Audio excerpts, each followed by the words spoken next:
On parle souvent des noisettes sur cette chaîne, on parle souvent des noisettes, donc les gens qui sont entre deux forces et qui vont se faire écraser. Souvent on dit entre le PS de droite et Jean-Luc Mélenchon, on a par exemple les Verts, Ruffin, on a Génération.s, on a l'aile gauche du PS. Mais on ne met pas assez le PCF dans les noisettes et on va pouvoir en parler aujourd'hui parce que Ian Brossat a signé un accord pour les municipales à Paris avec les Verts et avec le Parti Socialiste.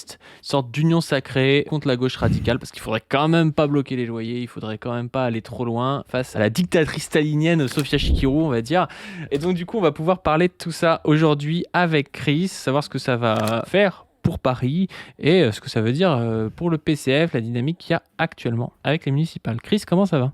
Ben ça va bien, c'est intéressant parce qu'on voit nos noisettes se regrouper là pour faire un paquet. Parce que du coup, un paquet de noisettes, ouais. Elles comprennent qu'elles arrivent vraiment à rien sinon. Le PCF est toujours un petit peu distant des stratégies de refondation, de réunion. Ils aiment bien leur côté indépendant. PCF is back avec Roussel. On sait que Brossat et Roussel, c'est pas des grands copains. Ils ont pas forcément la même ligne.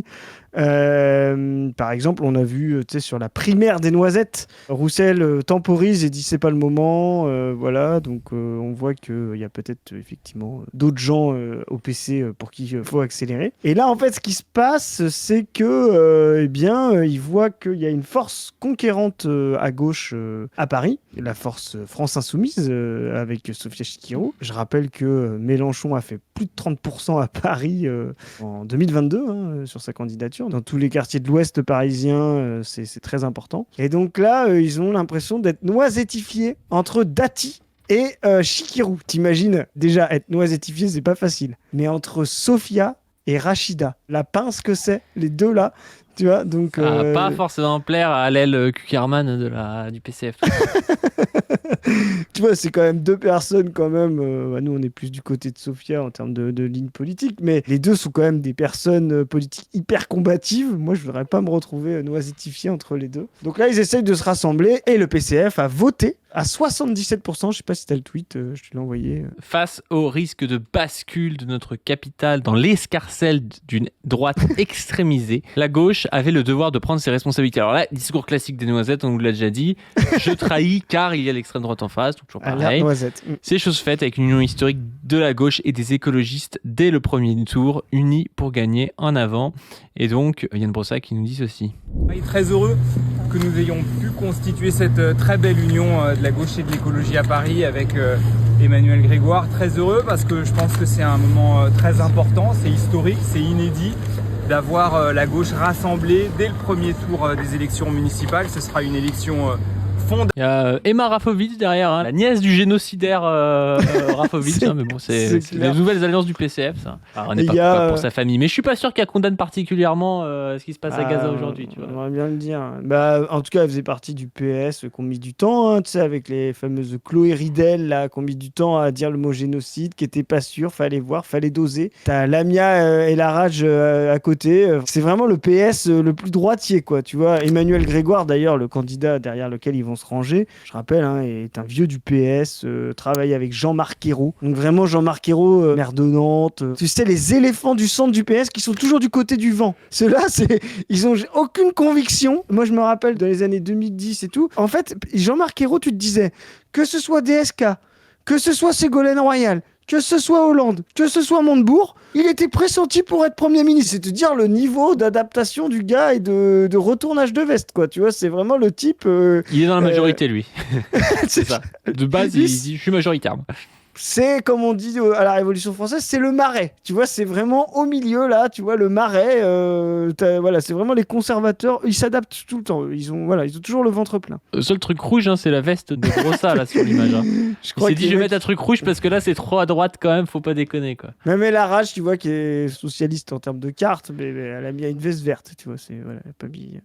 Fondamental pour l'avenir de notre ville, soit notre ville recule, soit notre ville se met du côté de l'égoïsme social, ce serait le cas si Dati devait gagner les élections, soit nous avançons du côté de la justice sociale, du progrès social, de l'écologie. C'est évidemment le choix qui est le nôtre, ce sont les deux voies qui se présentent à notre ville et nous allons tout faire unis pour gagner, pour faire en sorte que cette ville puisse continuer à avancer. Ouais, ce qui est intéressant, c'est que le PCF, ça c'est vraiment la stratégie de base d'un militant PCF. Quand tu es communiste et que tu soutiens la France insoumise dans des élections, il te dit oui, mais la France insoumise, c'est des sauces d'Ève, nous on est des vrais révolutionnaires, et les vrais révolutionnaires, ils finissent toujours par soutenir l'aile droite du PST. C'est-à-dire qu'ils te disent, la FI n'est pas assez révolutionnaire. Moi, je peux être d'accord avec ça. Je veux dire, oui, la FI sont pas communistes, le programme est pas assez radical, blabla. Mais si c'est pour soutenir l'aile droite du Parti Socialiste, parce que Paris, c'est le dernier bastion réel de l'aile droite du Parti Socialiste, c'est le pire du Parti Socialiste. Si c'est pour soutenir ça, il faudrait mieux faire alliance avec la France Insoumise. Comme le PCF, d'ailleurs, a fait à Saint-Denis, en s'alliant avec la France Insoumise. Et je pense qu'en vrai, PCF, France Insoumise, ils vont faire un gros score et ça va permettre d'avoir des élus municipaux PCF et Insoumis. Et je pense que ce sera très bien. Là, ils ont fait le choix. Ils auraient pu aller avec Sofia Chikirou, par exemple. Maintenant, ils font le choix d'aller avec le Parti Socialiste pour essayer de nous faire un genre d'Hidalgo bis ou un truc comme ça. Ça va être nul. Encore une fois, ça va provoquer des politiques qui vont être réactionnaires dans bien des cas. On se souvient que Hidalgo, ça a été aussi la chasse aux migrants dans Paris avec la gaieté lyrique. Enfin voilà, ouais. C'est pas quelque chose qui va faire du bien à la gauche. Et c'est ça qui pave la route d'ailleurs à l'extrême droite. Parce que les gens se disent, si c'est pour avoir une gauche qui fait ça, je préfère l'original à la copie. Et si c'est pour faire de la chasse aux migrants, je pense que Bardella ou même Rachida Dati sera plus efficace que le PS, tu vois. Donc, bref, c'est des stratégies de gens qui partent déjà en ayant perdu, en essayant de garder leur place, qui essaient d'avoir à la fois qui refusent la guerre, tu sais, et puis qui disent j'aurai le déshonneur et pas la guerre. À la fin, ils ont la guerre et le déshonneur, tu vois. C'est toujours ça, hein. C'est des stratégies de noisettes, quoi. Hein. Ils se finissent écrasés et humiliés. Exactement. Et ils ont très peur. Hein. En plus, Brossat, là, il ment, parce qu'en fait, il n'y a pas de danger de l'extrême droite à Paris. Tu vois, c'est pas une ville qui va voter extrême droite. Et même Dati, c'est pas la droite extrémisée, c'est pas vrai. Tu vois. C'est très à droite, mais c'est le macronisme. Tu vois ce que je veux dire? La meuf, elle est passée de LR au macroniste, quoi. Donc c'est vraiment historiquement les quartiers riches qui votent Macron, voilà. Mais on n'est pas du tout sur une ville qui peut tomber au RN. Mais là, c'est les petites magouilles de Brossat. Brossat, ça fait longtemps qu'il existe parce qu'il est dans la roue du PS. Il est élu adjoint, conseiller de Paris depuis très longtemps en étant derrière le PS. Donc là, il est fidèle, on va dire, au vrai parti qui a fait sa carrière, le PS. Là, on est en train de refonder, tu sais, la gauche plurielle, tu vois. 97, victoire législative de Jospin, on appelait ça la gauche plurielle. Maintenant, c'est la gauche plus rien, comme on dit, avec les Verts, avec Dominique Voynet, avec Marie-Georges Buffet à l'époque, voilà. Bon, Mélenchon était dedans aussi. Et aujourd'hui, elle essaye de se reconstituer, elle a perdu de sa superbe, si jamais elle en a eu. Et là, au moins, il y a une vraie force de gauche à côté.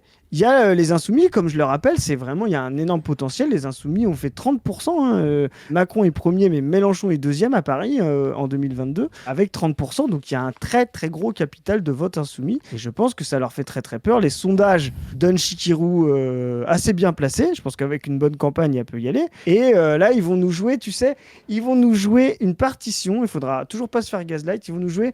Mais en fait, la FI va faire gagner Rachida Dati. C'est ça qu'ils vont essayer de faire. La FI divise. Alors, comme tu l'as dit, pourquoi le PCF ne rejoindrait pas Chikirou? Chikirou est bien plus importante en termes de sondage que le PCF, normal. Eux, ils ont décidé de choisir Emmanuel Grégoire.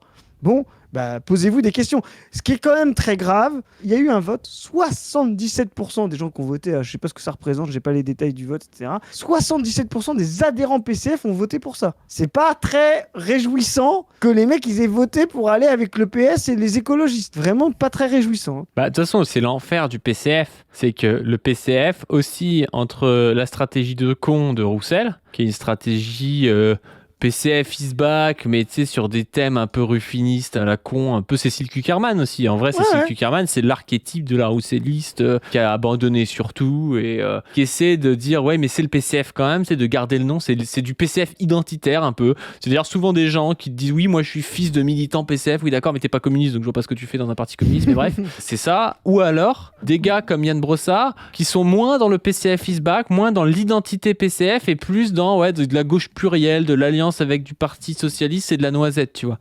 Et en fait, aujourd'hui, les militants PCF, ils sont enfermés dans ces choix-là. Alors pourquoi ? Ça s'explique par l'histoire de leur parti, ça s'explique aussi par la sociologie de leurs adhérents, une sociologie qui est extrêmement vieillissante, avec un parti qui a été, à un moment donné, il y a eu 1 million d'adhérents quand même au PCF, tu vois. Aujourd'hui, il doit y en avoir, je crois, 40 000 ou un truc comme ça, qui sont beaucoup de vieux, beaucoup de gens qui sont plutôt en haut, milieu à droite dans le graphique, c'est du vieux fonctionnaire, des gens comme ça qui malheureusement sont pas très combatifs parce qu'ils n'ont pas aussi les conditions matérielles pour être très combatifs. Quand tu vis encore bien, quand ton problème c'est que voilà, bah, toi ta retraite de fonctionnaire, bah, au lieu d'être à 2008, elle va être à 2005, bah, t'es pas dans les luttes de radicalité qui peut y avoir, qui peuvent être portées en partie par la France Insoumise, qui peuvent être portées par des ailes combatives, notamment des syndicats, de la CGT ou de Sud, et puis évidemment par tous les groupes communistes qu'on cite régulièrement sur la chaîne, qu'ils soient trottes ou non d'ailleurs, tu vois, mais t'es pas dans ces espaces-là, quoi. Malheureusement, aujourd'hui, le PCF est enfermé dans ces contradictions-là, ce qui fait que dès qu'il y a des militants qui veulent être communistes au PCF, ils se font mettre en minorité pendant des années, ils essaient de changer le truc de l'intérieur, et quand ils deviennent trop gros, ils finissent par être soit purgés, soit par voter un départ. C'est ce qui s'est passé quand on en parlait il y a 3-4 mois avec les jeunesses communistes, notamment les camarades du Nord, notamment les camarades de la Loire, et puis d'autres jeunesses communistes, les camarades des Bouches-du-Rhône, les camarades de tout un tas en fait de formations, on va dire, qui étaient dans le mouvement des jeunes communistes. Et quand ils se retrouvent à être mis devant le fait accompli et qu'on leur dit ouais mais tu dois faire la campagne du PS, les mecs ils disent ben on n'a pas envie de faire la campagne du PS en fait. Et les gars ils se font harceler par des espèces de clampins qui sont pas communistes et qui sont des espèces d'arrivistes un peu à la Léon Desfontaines, tu vois, qui leur expliquent mais c'est pas le centraliste, alors que bon en plus de ça leur parti est pas censé avoir de centraliste depuis 1976, hein, mais qui leur expliquent voilà que c'est pas des vrais communistes parce qu'ils appliquent pas les décisions votées par des Cécile Cukierman et compagnie, tu vois, et à la fin ils se barrent, tu vois. Et vraiment c'est la tristesse des communistes de ce pays d'avoir un parti communiste aussi minable, tu vois, qui finit par voilà, là ils vont demander à leurs jeunes adhérents qui viennent en partie avec des bonnes intentions pour le communiste de faire la campagne du PS, tu vois, enfin on en est là quoi. Et c'est soit ça, soit tu fais la campagne du PS, soit si tu veux faire une campagne PCF, ça va être sur les thèmes de Cécile Cukierman, tu vois, de dire il faut pas de voile dans le sport et puis l'étatisation c'est pas bien, tu vois, enfin vraiment c'est une honte ce parti, c'est devenu vraiment une honte. On est vraiment orphelin aujourd'hui d'un parti communiste et c'est triste, tu vois, parce que la France Insoumise a beau être ce qu'elle est, une force à gauche qui est importante, elle est pas structurée comme un parti communiste et bah tu peux pas militer dans les jeunes insoumis comme tu milites dans le MJCF, tu vois. Aujourd'hui, et c'est peut-être que demain ce sera mieux que ça, mais il n'y a pas eu d'intention au niveau insoumis de structurer comme a été structuré historiquement les mouvements communistes, c'est-à-dire d'avoir de la formation assez importante des jeunes, de cadres, d'avoir vraiment du lien avec les syndicats. C'est pas du tout ce qui est dans l'ADN aujourd'hui des insoumis, et donc du coup on se retrouve avec un PCF qui est nul et des insoumis qui sont des bonnes machines électorales mais qui sont des très mauvaises machines à former des militants et le parti communiste de demain, quoi. On est complètement d'accord. Alors on va regarder ça avec les sondages. Bon, du coup j'ai trouvé ton fameux sondage, Chris. Alors qu'est-ce que c'est là, les oui, intentions de vote premier tour des élections municipales 2026 par Ipsos. Je fais souvent des analyses de sondage de chiffres avec Zoé et Padu qui adore les chiffres, il est jaloux, donc il n'y a pas de jaloux. Aujourd'hui on va faire un petit peu de sondage avec Padu, tu vois, c'est très marrant. Donc intention de vote au premier tour, on va le voir avec les configurations. Alors, pour info, on a un échantillon de 800 et quelques, 500 personnes qui, voilà, donc on est à 70% de participation. C'est pas assez cohérent. Faudrait rentrer dans le détail, on va pas le faire. Mais voilà. Donc, premier truc, intention de vote. Premier tour des élections municipales à Paris, donc pour une liste d'union de la gauche, donc celle-ci dont on voit, et là pour le coup conduite par David Béliard, donc le candidat écologiste. Ça veut dire que tout le monde se rallie derrière, parce qu'il y a une discussion entre est-ce qu'on se rallie derrière Emmanuel Grégoire ou David Béliard, tu vois. Donc 32% et puis 13% pour Sophia Chikirou et le reste. Alors je te propose de jouer avec avance-recul, parce qu'après tu vas voir, c'est la même chose avec le candidat Emmanuel Grégoire, et regarde comme les sondages sont très bien faits. Je pense qu'ils se sont pas fait chier. Vas-y, passe à l'autre. Ah oui. C'est juste C'est la même chose. Ça ne change. En vrai, c'est peut-être vrai, hein. Non, mais c'est peut-être vrai. Peut-être que les gens, ils s'en foutent que ce soit Béliard ou Grégoire, non? Ça voudrait dire vraiment que le bloc PS vert est vraiment interchangeable. Moi, ça me semble totalement impossible en termes statistiques, parce que tu pourrais même avoir une erreur statistique. Mais le jeu, vas-y, fait avance-recul. Tu vois vraiment que les trucs, c'est vraiment... Il n'y a rien qui change. Que ce soit un candidat vert, que ce soit un candidat PS, les mecs du PCF, ils en ont rien à foutre. Ils vont voter pareil. Bon, ce qui est dingue, c'est que là, il y a les marges d'erreur. Et les marges d'erreur sont exactement les mêmes. C'est-à-dire qu'il y a exactement le même nombre de votes. C'est pour tous les votes, c'est la même chose. C'est tout pareil, quoi. Si, il y a personne certain d'aller voter n'ayant pas exprimé son intention de vote. 6% pour quand c'est un vert et 7% quand c'est un Mais ça, c'est marrant, ça se distribue quand même pareil, quoi. Donc juste pour info, c'est ça qui est drôle, on voit à quel point l'extrême droite est bidon, hein. 7%. Je rappelle, à Paris, c'est comme une ville où Marine Le Pen était derrière Zemmour à Paris, hein, en 2022. Hein. On verra ça à la fin, tu verras. Donc là, c'est vraiment la version union de la gauche. Alors tu vois, ça c'est les noisettes, ça c'est ce que raconte Marine Tondelier. On est sûr d'être au second tour si on est unis. Moi, j'y crois pas du tout. Moi, je pense que Sophia, elle est bien plus haut que ça. Parce que regarde, la slide 10. Là, Sophia Chikiri 12%, David Béliard 14%, Emmanuel Grégoire 20%, Renaissance 13, Rachida Dati 27, Thierry Mariani 7 et Sarah Gnafos 7. Donc là, ils sont quasiment au coude à coude, mais on va nous faire croire que si les autres ils se réunissent, hop, il n'y a pas d'effet de disparité en disant les gens ils ont. Tu vois ce que je veux dire? Les gens des Verts, ils peuvent aller sur du PS, les gens du PS, ils peuvent aller sur des Verts, c'est exactement identique. Et Sophia Chikirou gagnerait que 1 point dans la config alors que les autres ça s'additionne. Bon, c'est un sondage qui n'a, à mon sens, aucun sens en termes sociologiques. Chikirou est bien plus haut. Et d'ailleurs, là, quand on voit cette config là, de cette slide 10, ce que tu disais tout à l'heure est fondamental. Pourquoi le PCF ne rejoint pas le parti le plus à gauche? Là, oui. on est... Tu vois, là, ils sont au coude à coude. On n'est pas comme si Chikirou, elle était à 1% 5%, ou 2%. Ouais. Tu vois ce que je veux dire? Pourquoi là, ils font le choix droitier d'aller avec le PS et les Verts au lieu Parce de que toi, soutenir... tu crois qu'ils sont communistes, qu'ils veulent faire la révolution à la gamelle, en fait. C'est ça que tu comprends pas. Exactement. Mais moi, je fais le candide, tu vois. Non, mais voilà. Mais t'as raison. C'est une catastrophe. Vraiment, c'est une catastrophe. Là, le PCF, s'ils étaient vraiment de gauche et leur programme, normalement, est beaucoup plus compatible avec l'avenir en commun et le programme de Chikirou, ils devraient la soutenir. Moi, je vous le dis, Chikirou, elle est dans une position, tu peux revenir à la slide 9 ou 10, elle est dans une position de Zoran Namdani, là. Elle est vraiment seule. Elle a tout le monde qui se réunit, là, l'espace centre-droit qui se réunit, parce qu'en fait, faut être honnête, hein, Rachida Dati n'est pas à l'extrême droite, elle est une forme de droite, voilà.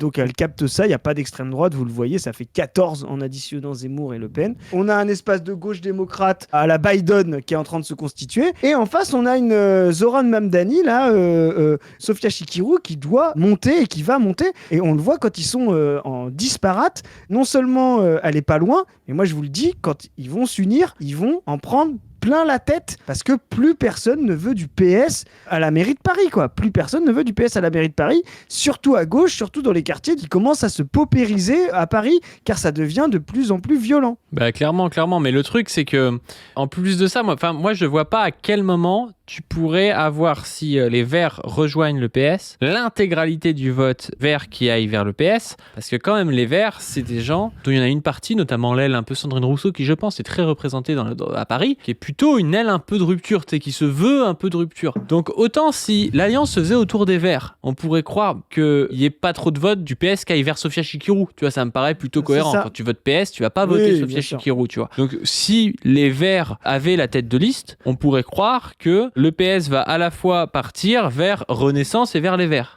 Ouais. Mais quand les Verts se reportent sur Emmanuel Grégoire, pour moi, il y a au moins un tiers, moi je pense peut-être même 2 tiers, tu vois, de vote vert qui va aller vers Sophia Chikirou en réalité, tu vois. Et donc Sophia Chikirou, dans ce contexte-là, elle devrait plutôt être vers 20%, et en fait, la liste conduite par le PS devrait être vers 23-24%. Et donc Sophia Chikirou, si elle arrive avec un programme, il faut qu'elle ait un programme qui soit solide, tu vois, il faut qu'elle ait des déclarations qui soient solides, qui soient de rupture, qui soient un peu comme ce qu'a essayé de faire à Strasbourg, et ce qu'essaie de faire actuellement à Strasbourg le camarade Jamil Yoldash, tu vois, de dire on réquisitionne les loyers, on gèle les loyers, on baisse les loyers même, c'est ce qu'il disait, tu vois, il disait bah il y en a qui sont juste pour geler, nous on est pour baisser les loyers, il y a des loyers qui sont trop hauts dans ce pays, il y a des gens qui ne peuvent pas se payer un logement et donc on peut baisser des loyers en disant bah je sais pas, le mètre carré dans tel arrondissement, faut pas qu'il soit au-dessus de ça, et si le loyer était plus haut, ben en fait on va le baisser, tu vois. Il faut qu'elle arrive avec des mesures comme ça si elle veut faire sortir de l'abstention des gens qui ne votent pas habituellement, tu vois, parce que c'est le seul moyen pour elle de passer devant la gauche de droite, c'est devant le PS, et donc de finir avec une opposition au second tour qui soit Dati Chikirou. Et à ce moment-là, il y aura le PS qui aura soit le choix de se maintenir et donc de faire peut-être gagner Dati dans une triangulaire, soit de rejoindre Chikirou, et là il y aura peut-être des accords ou des choses comme ça, mais je pense vraiment que Chikirou, si elle veut aller chercher la victoire, doit partir sur un programme de rupture. Tu vois. D'accord. D'ailleurs, pour te montrer à quel point ce sondage a aucun sens, on va regarder les bases un peu. Va à la slide 19. qui nous récapitule donc les anciens résultats électoraux. Donc on est en train de nous dire qu'aux européennes 2024, là où les classes populaires votent pas, Sofia Chikirou va faire moins que Manon Aubry en plein mouvement de diabolisation post-7 du octobre Hamas, post-7 octobre avec Rima Hassan, etc. Elle ferait 13%, c'est-à-dire moins que Manon Aubry aux européennes dans la même ville. Ouais. Faut me la sortir, celle-là. Et avec plus de classes populaires, les Verts feraient plus que Marie Toussaint, tu sais, ça n'a aucun sens. Donc voilà, déjà il faut me la sortir. Et puis ça voudrait dire que, regarde, comparé à la présidentielle, donc il y a une base de 30% de gens qui ont voté 2022, c'est-à-dire les Verts. Jadot Hidalgo dans sa propre ville a fait 2,7 là. Donc c'est marrant parce que les blocs sont les mêmes. Si tu prends Macron, Pécresse, tu vois, il y a un petit vase communicant entre Dati et puis le candidat La République En Marche, je sais plus c'est qui a été sondé. L'extrême droite est un peu pareil, mais non, ces blocs-là bougent pas, mais le bloc qui a voté Mélenchon en 2022, il se recentre pour aller vers un candidat Vert ou PS, Union de la gauche, Vert ou PS. 4 ans après, encore de macronisme, de réforme des retraites, de PLFSS, de crise. Les classes populaires qui ont voté Mélenchon, ils reviennent au centre. Bon, ça n'a aucun sens. Voilà, la base de Chikirou, c'est 30% de gens de Paris qui ont voté Mélenchon en 2022. Il est impossible que ça fasse 32 et 13. Déjà, quand il les sépare, on est au coude à coude, mais je pense que Chikirou est bien plus haute. Et en vrai, Chikirou, là, elle est déjà sur une base de 20-22. Là, elle est déjà sur une base de 20-22. Les sondages donnent n'importe quoi, une fois de plus, quoi. Mais du coup, le truc, c'est est-ce que le PCF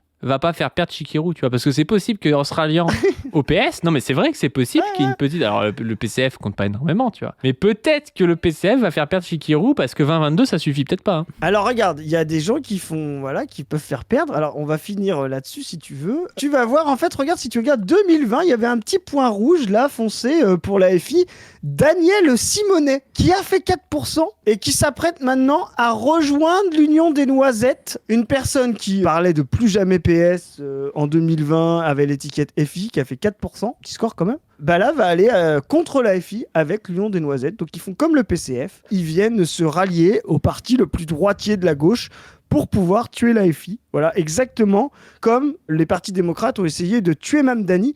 Je rappelle, hein, Mamdani a gagné une primaire au sein des démocrates. Le candidat, gouverneur du New Jersey, s'est quand même présenté, même s'il a perdu, hein, pour faire perdre Mamdani. Et Mamdani a quand même gagné. Donc là, ils sont en train de tous se regrouper pour faire perdre Chikirou, ou pour gagner. Et bah, moi, je vous le dis, lâchez rien. Les insoumis, comme tu as dit, gauchisez le programme, soyez tranchants, vous allez ramasser la ville, quoi. Il faut aller chercher tous les gens qui votent pas.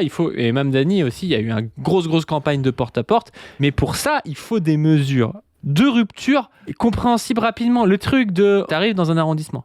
Tu dis, non, notre programme, c'est maximum tant du mètre carré dans ton arrondissement.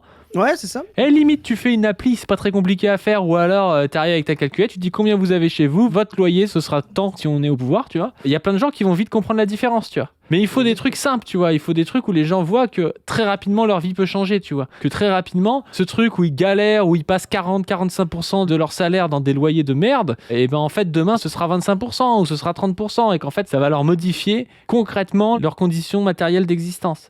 Parce que si t'arrives et que c'est oui, nous c'est un peu différent du PS, on est un peu plus à gauche, machin, on a soutenu pendant le génocide à Gaza, la Palestine, tout ça, ça va parler aux gens, mais ça va parler à des gens qui votent déjà en réalité France Insoumise, je pense, qui ont peut-être un niveau de politisation un petit peu au-dessus, parce que c'est des choses qui sont plus de l'ordre des valeurs, ou alors des gens très spécifiquement impliqués dans ces causes-là, si tu veux. Mais je pense que ça suffira pas, tu vois. Il faut des mesures, et les mesures autour du logement, je trouve que c'est des mesures qui parlent à beaucoup de monde, et notamment dans les classes populaires, des mesures qui parlent rapidement aux gens et qui parlent massivement aux gens, on va dire. C'est pour ça que Mamdani a gagné. Hein. Exactement. Et force aux gens qui vont reconquérir des villes au PS. Là, nous, on est en campagne plus jamais PS, on va finir là-dessus. Tu peux prendre notre dernier extrait. Au PCF, il n'y a pas que les 77% de gens qui sont pour des accords avec les sociotraîtres. Il y a dans la ville de Saint-Denis des gens du PCF qui se sont ralliés à Bali Bagayoko pour pouvoir reprendre la mairie au PS, hein, Saint-Denis étant la plus grande ville de Seine-Saint-Denis, dirigée par un maire PS aujourd'hui. Le PCF a rejoint les Insoumis dans un front contre le PS. Force à eux, on va le voir. Au PCF, ça passe pas beaucoup. On va peut-être finir là-dessus. Ouais, donc du coup, c'est un article de Libération. Au PCF, l'état-major dénonce un accord passé avec les Insoumis en Seine-Saint-Denis. Ce qui me fume, c'est qu'ils se rendent compte après coup et tout, ça fait pas très professionnel, je trouve. LFI, la fédération locale du Parti communiste, avait passé un deal pour faire liste commune dans une dizaine de villes au municipal. À place du Collège Fabien, on tord le nez. En plus, c'est marrant parce qu'ils passent leur temps à parler de oui, eux, ils ont de la démocratie interne et tout. Et là, ils ont des militants qui ont voté pour faire campagne commune. Je pense que c'est pour leur foutre, tu vois. Et là, ils disent ah bah non, la démocratie, c'est pas top et tout. Nous, on aurait préféré faire campagne pour le PS.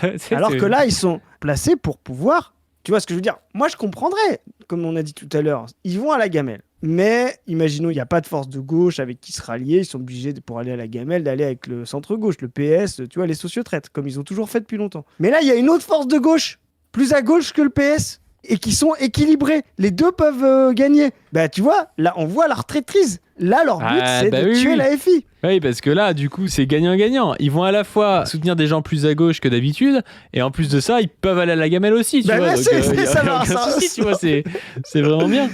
Donc, le 5 décembre dernier, plusieurs cadres insoumis, dont le président de la commission des finances, Éric Coquerel, partageaient un communiqué signé par LFI et la fédération du PCF de Seine-Saint-Denis annonçant un accord départemental entre les deux partis. Les candidats communistes et insoumis mèneront campagne ensemble pour bâtir des majorités solidaires, écologiques et démocratiques, expliquant que le texte comprenant par ailleurs la répartition des têtes de liste à Bobigny, Noisy-le-Sec, Sevran, Stein, Aublanc-Ménil, à Aubervilliers, Aulnay-sous-Bois, Bondy, Drancy, Saint-Denis, Noisy-le-Grand et Neuilly-sur-Marne. Un accord célébré par la LFI sur les réseaux, mais beaucoup moins par la direction communiste. C'est peu dire que place du colonel Fabien, le deal noué n'a pas été apprécié. Nationalement, LFI décide d'attaquer les plus grosses mairies dirigées par le PCF et de faire capoter des rassemblements de la... Comment ça? Je ne comprends pas. Ils font un accord ensemble et ils décident de faire capoter des rassemblements de la gauche et les plus grosses mairies dirigées par le PCF. LFI va pas se désister en Seine-Saint-Denis alors que vous vous présentez contre eux dans tous les autres départements. Tu peux pas dire ils nous enlèvent nos mairies et ils vont pas ne pas présenter de candidats dans les endroits où il y a des mairies communistes alors qu'à Paris vous faites alliance avec le PS. Vraiment, vous voulez le beurre et l'argent du beurre au bout d'un moment. Vous auriez dit on s'est mis derrière Chikiro à Paris et donc du coup ils nous laissent la Seine-Saint-Denis. Enfin ça s'appelle un accord national, il n'y aurait pas eu de souci, mais vous pouvez pas d'un côté vous présenter contre LFI et de l'autre côté dire ah bah ouais mais en plus là ils se présentent avec vous donc peut-être qu'ils vont prendre les mairies parce qu'en réalité ils représentent une plus grosse force politique, mais vous aurez quand même des élus municipaux. Enfin voilà, il y aura même des mairies PCF. Dans le deal général, il y a des villes qui vont aller au PCF, d'autres qui vont à la FI. Ce qui va se passer, c'est que au lieu de faire élire des maires PS pour avoir quelques maires PCF en face, ils font ça avec la FI. Bien là, sûr. L'état-major dit non. En fait, clairement, et c'est pour ça qu'ils disent ça, le rassemblement de la gauche, c'est un retournement d'alliance. On va vers la FI plutôt que vers le PS, et ça gueule pour ça. Vraiment, la honte absolue, quoi. Ah mais c'est De Fontaine qui gueule, j'avais pas vu. Je ne vois pas comment on peut justifier un accord aussi favorable pour LFI en Seine-Saint-Denis, s'agace le porte-parole du PCF, Léon Desfontaines. Tu vois, les communistes entendent donc bien aborder cette question lors du prochain Conseil national prévu début janvier, d'autant que selon les statuts du parti, pour les villes de plus de 20 000 habitants, les sections et fédérations doivent élaborer des propositions de candidature avec le Conseil national, lesquelles doivent être soumises au vote des adhérents habitant le territoire concerné, de quoi remettre en cause cette alliance. Et voilà. Et c'est pour ça que je te montre ça pour finir, parce que ce ralliement à Paris, voté par les adhérents à 77%, va être un moyen de pression de l'aile droite des Desfontaines, des Roussellistes, pour faire capoter dans des villes populaires, qu'ils appellent sûrement au PCF entre eux les quartiers, les franges radicalisées des quartiers populaires. Je pense que voilà, c'est ça qui leur pose problème dans le 93. Ils vont utiliser ça. Kuckerman, dans les années 70, ils ont eu des gens chez eux qui étaient issus de la guerre d'Algérie, je sais pas trop quoi. 90, ouais, c'est ça. Mais ouais, c'est ça, tu vois. On les a dévoilés, mais on les a quand même reçus. Et donc, pas trop longtemps parce que voilà quoi. 2 heures. Et donc, tu vois, ils vont utiliser la procédure utilisée à Paris, là, de voter les instances et de communiquer là-dessus pour niquer les alliances du 93. Vraiment, il est en train de se passer quelque chose. Et donc, nous, on est dans notre campagne de fond, là. Plus jamais PS, mais plus jamais PS dans les villes populaires, plus jamais PS à Paris. On va embrayer. Je te laisse le mot de la fin là-dessus, mais c'est fondamental. Bah, carrément. Si vous voulez rejoindre la campagne, n'hésitez pas déjà à suivre le compte Insta On ne veut plus, où on publie régulièrement des photos, des collages Plus jamais PS. Et si vous voulez des affiches et participer aux campagnes Plus jamais PS, venez sur le Telegram d'On ne veut plus. Et si vous avez un groupe de 15 personnes minimum et que vous élisez un binôme paritaire avec votre groupe pour venir coller du Plus jamais PS, on vous enverra des kits. Pour faire cela, il faut aller sur le site d'On ne veut plus, remplir le petit truc en bas. Donc en gros, il faut mettre la ville où on est. C'est un fichier de contact pour pouvoir vous recontacter et vous envoyer justement le matos et que vous puissiez militer comme ça. Sur ce, n'hésitez pas à vous abonner à cette chaîne, à vous abonner aux autres chaînes perso, notamment la chaîne dont on ne veut plus, sur laquelle est sorti un entretien avec Thomas Gibert sur la situation actuelle des paysans. Thomas Gibert qui est secrétaire national de la Confédération paysanne. Et n'hésitez pas donc à aller suivre et regarder les vidéos sur la chaîne On ne veut plus. Il y a plus d'entretiens qui vont sortir d'ailleurs très bientôt. N'hésitez pas à aller sur le site de Position Revue, à suivre nos différentes pages. Tout ça est dans le lien du Linktree en bio. Et sur ce, on vous dit à plus. Salut.